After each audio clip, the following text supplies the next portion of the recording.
ces communications en cascade? Bon, moi, je trouve que le gouvernement a bien communiqué parce que la lecture de leur communication montrait qu'il n'y avait pas de panique. Le gouvernement semblait maîtriser la situation. Quand le ministre de l'Intérieur disait que la situation est sous contrôle, moi j'étais d'accord avec lui.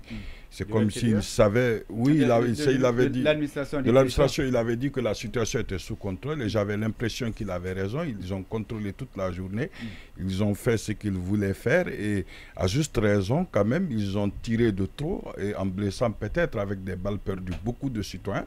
Ça c'est extrêmement regrettable pour ces gens-là. Mais c'est que tu dis ça en sens, à un moment donné, on nous avait dit que ils étaient plus à Kaloum, mais ça continuait à tirer. Oui, c'est ce que je dis. Tirer, on a vu les images, ce sont les militaires même qui tiraient. Oui, mais on a vu l'image. On n'a jamais vu l'image des anciens qui tiraient. Mais comme ici, nous sommes dans un pays où quand vous faites le bac, il y a une caméra de surveillance, il n'y a pas de raison qu'à l'intérieur d'une prison hautement sécurisée, qu'il n'y ait pas de caméra. Donc en réalité, d'après les explications des personnes qui sont venues à l'intérieur pour attaquer et libérer les prétendues personnes dont on a tenté de libérer ou qu'on a libérées, normalement, il y a des caméras, on peut quand même les visionner pour regarder ce qui, au-delà même des aspects, il y a quand même des enquêtes peuvent suivre. Maintenant, moi, la seule chose, parce que tout à l'heure, Kerno Kamara disait que normalement, le ministre de la Justice a raison de ne pas armer les gardes pénitentiaires. C'est extrêmement grave, puisque dans cette opération, ils ont livré leur vie. Donc, vous savez, c'est compréhensible. Le ministre de la Justice a dit que la garde pénitentiaire ne doit pas avoir des armes à l'intérieur. Or, ils travaillent à l'intérieur. Oui, imaginez, hier, ils ont risqué leur vie. Non, il peut avoir juste un protocole, comment détenir. Non, écoutez, non, c'est pas ça. On doit les former, avoir un protocole, comment détenir les armes. Dans tous les pays du monde, les gardes pénitentiaires des armes, mais il faut savoir le protocole, comment les détenir, où les détenir, mais avoir l'endroit précis où se trouvent, ces armes-là en cas d'attaque. Ça veut dire hier, ils ont exposé leur vie, en plus de leur petit salaire, ils ont eu leur vie exposée parce qu'ils n'avaient pas d'armes. Ça, c'est extrêmement compliqué. Il faut quand même jouer à leur syndicat à ce niveau-là.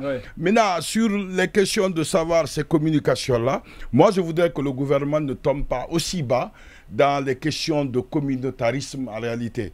Que les seules personnes qui seront citées après des enquêtes sérieuses, que ce soit seules ces personnes qui sont arrêtées.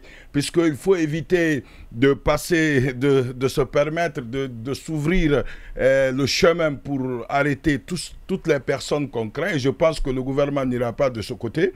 La communautarisation ne pourrait pas servir. Et quand nous jouons sur cette lancée-là, voilà les conséquences. Il n'y aura pas une enquête plausible. On va faire, ceux qui ont attaqué sont d'ici. Donc on va chercher toutes les personnes qui sont de cette zone. C'est pas bon. Il faut avoir une enquête sérieuse. Et le gouvernement, je pense qu'il va jouer à ça. Dans des situations, qu'est-ce qui devrait être fait à ton niveau en termes... Est-ce que on devrait suspendre des gens? Parce que quand on suit les différents communiqués, on est beaucoup plus focus sur ceux qui sont sortis et comment ils sont sortis. Mais il n'y a pas eu de suspension, il n'y a pas eu pratiquement, qu'est-ce qui devrait être fait?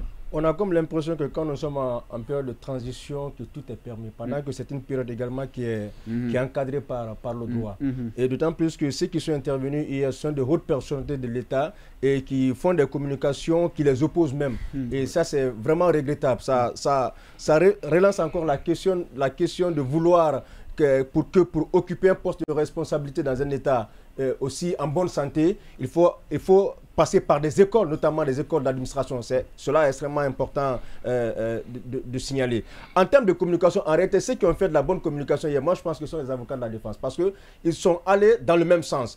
Quand vous écoutez Maître Sovogui, son client a été enlevé. Il a été enlevé. Et sur la page de Maître Pépé Antoine Lama, Dadis a été enlevé. Donc, il y a une concordance. Il est revenu. Et il est revenu. Il y a une concordance, même si c'est du mensonge, qu'il m'en excuse, qu'ils sont en train de vendre à l'opinion, mais il y a quand même une concordance de la communication. C'est ce qui est important. Hier, deux choses. Nous avons, encore une fois, nous avons un chef de gouvernement. Mais le gouvernement est d'accord avec nous avons un chef de gouvernement. Le gouvernement parle d'évasion. Non, d'évasion. Justification. Oui, mais c'est ce qui a été. L'enlèvement aussi, c'est une justification. Bien, allez. Après, hier, moi, je pense qu'il y avait quand même pour le gouvernement guinéen dont Gawal porte la voix, de se poser un certain nombre de questions. Qu'est-ce qui s'est passé? Donc, qu'ils nous disent les faits. Comment ça s'est passé? Où ça s'est passé? Comment ils sont rentrés?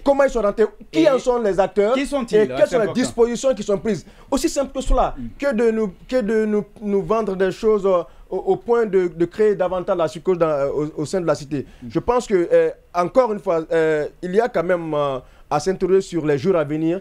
Qu'est-ce qui peut être possible en Guinée? Il y a quand même de la fragilité en termes de sécurité. Le 5 septembre également, quand les hostilités ont commencé, le gouvernement d'alors, le ministre de la Défense avait dit que la situation est sous contrôle. Mais est-ce qu'elle était vraiment sous contrôle? Mais Dadis, on sait comment ça s'est terminé. L'habillement de Dadis, je ne sais pas trop.